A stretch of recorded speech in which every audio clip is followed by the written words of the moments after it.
This tutorial is to guide you in the completion of letter 1. The instructions for letter 1 tell us to prepare the following letter in a full block letter style, which means that every line begins at the left margin, with open punctuation, which means there's no punctuation after the salutation and the complimentary close.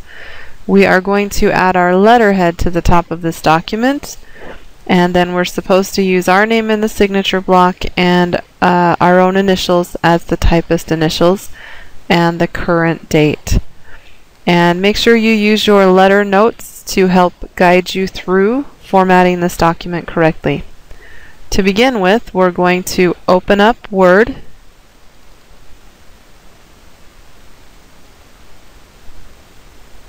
then we are going to click on Open Other Documents. From here, you can click on the computer link and then change to your F drive. If you don't see your F drive here, you can click on Browse and then scroll down until you find your F drive, which should be labeled with your student number. Now we want to open our letterhead to save this document onto, so we are going to go to our Computer Tech folder,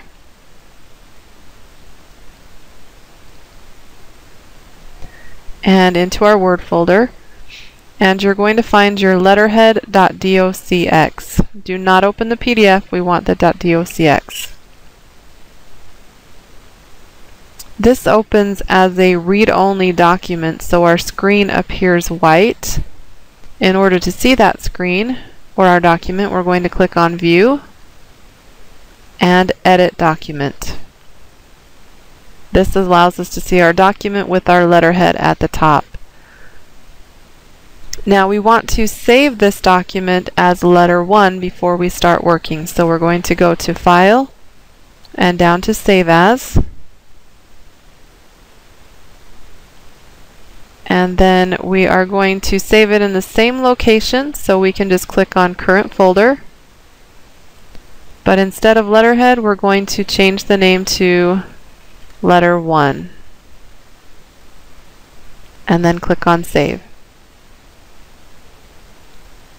Now the first step we want to take is make sure that we are on no spacing for our style, and we also want to be on Times New Roman 12 point for our font size and our font face.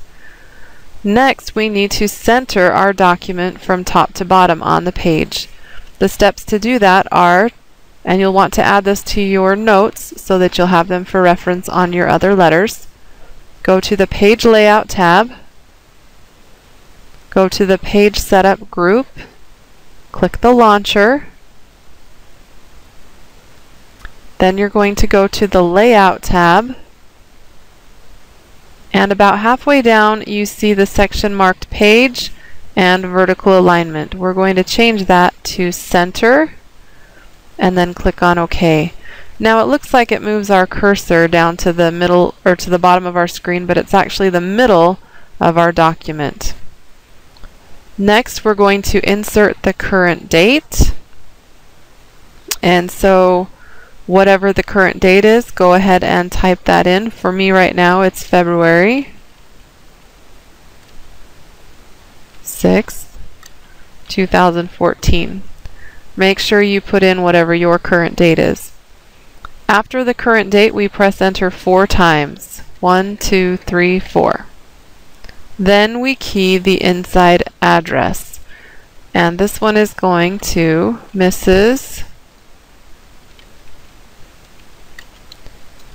Carolyn B. Compton. Then we press Enter. 3849 Canterbury Road, Baltimore, comma, MD, Baltimore, Maryland.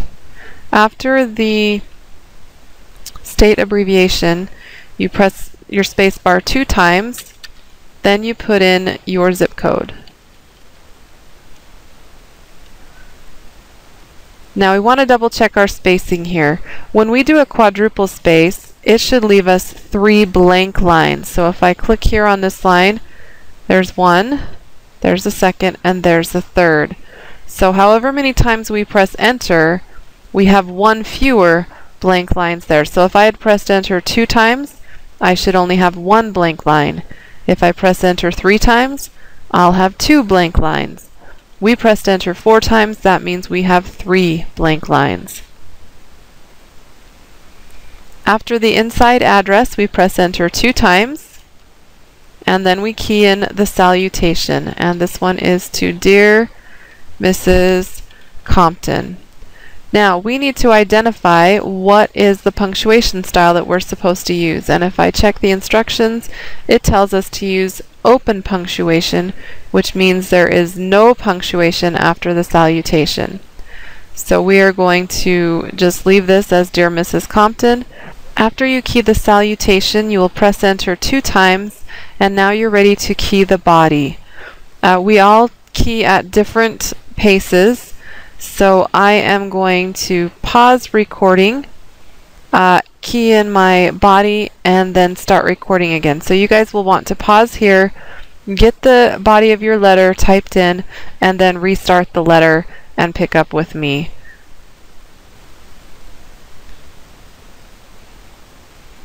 When you are finished keying the body, we're going to press enter 2 times, and we're ready to start the signature block. The first part of our signature block is the complimentary close.